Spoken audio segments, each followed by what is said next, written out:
truth that you are a slave. Like everyone else, you were born into bondage, born into a prison for your mind. Greetings. I want to speak to you on why no Christian in the world can prove me wrong. And the reason for that is because I teach that the Bible addresses the human mind and must be interpreted psychologically. For the Bible is not literal, neither is it secular history. And that the Bible is written symbolically and it have no reference to anyone who existed thousands of years ago or to any actual event that would have taken place on earth thousands of years ago. I teach that from the beginning to the ending of the Bible, that it's all a great psychological drama and it all have to do with the human psyche. Therefore, action speaks louder than words. So if a person open their mouth and speak to me, they prove me right because it had to first be mental and it had to first be psychological. If they ignore me, they still prove me right because it had to be first a thought. It have to first be mental or psychological.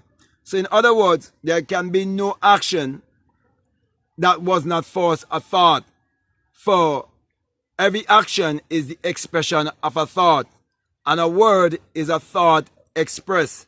And you're told in the beginning was the Word. And the Word was with God and the Word was God.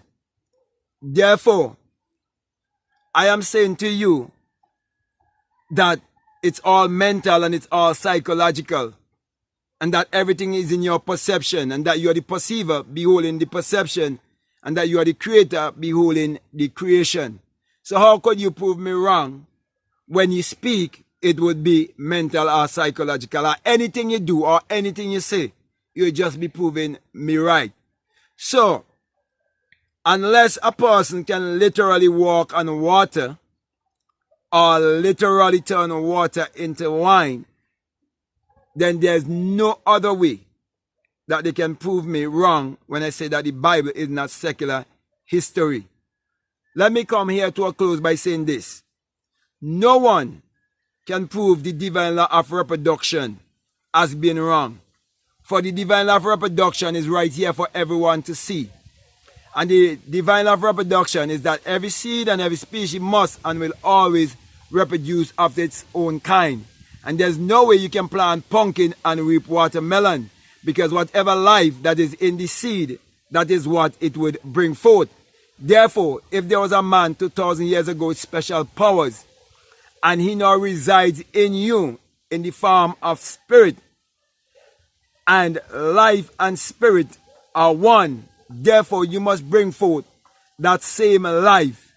If he did these things literally thousands of years ago. But I'm saying to you, my brother, my sisters, that the main character of the Bible is man's imagination. Therefore, if I teach you how to use your imagination, and your imagination would have created your reality consciously, it means that you would have found the Savior. You would have found the Redeemer. You would have found your Lord and Master.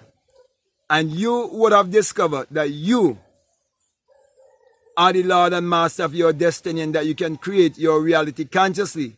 Because you realize that as a man thinketh in his heart, so is he.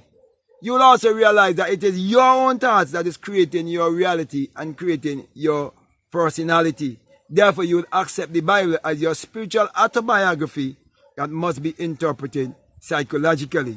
So, as I come to a close here, this is the test. 2 Corinthians 13:5 tells you to test yourself. Then it says, don't you know your own self? That Jesus Christ is in you? That the creative power is in you? So my brother and my sisters, this is not theory. This is something you must experience. Therefore, anyone who wants to challenge me, they must challenge me by taking the test of using their imagination to create their reality consciously. And if they never prove it, well, they have all right to disbelieve. But if they would have proven that imagination creates reality, and that you can create your reality consciously, no one can ever disprove you of your experience. And that is why experience is the greatest teacher, and that no one can bring the truth to you unless they would have experienced such a truth.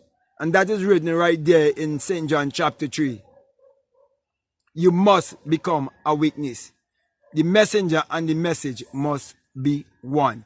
So I don't want to go anymore with this. I just want to lay, the simple foundation of why no Christian in the world can ever prove me wrong.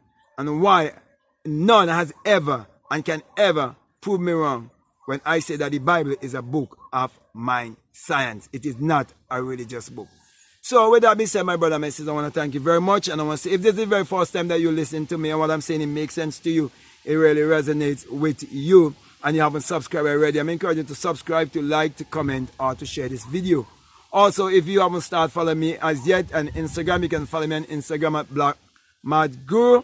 And also, if you like to support this work, we have a PayPal and the link is down below. Feel free to check out that link that is down below if you feel strongly led to support this work.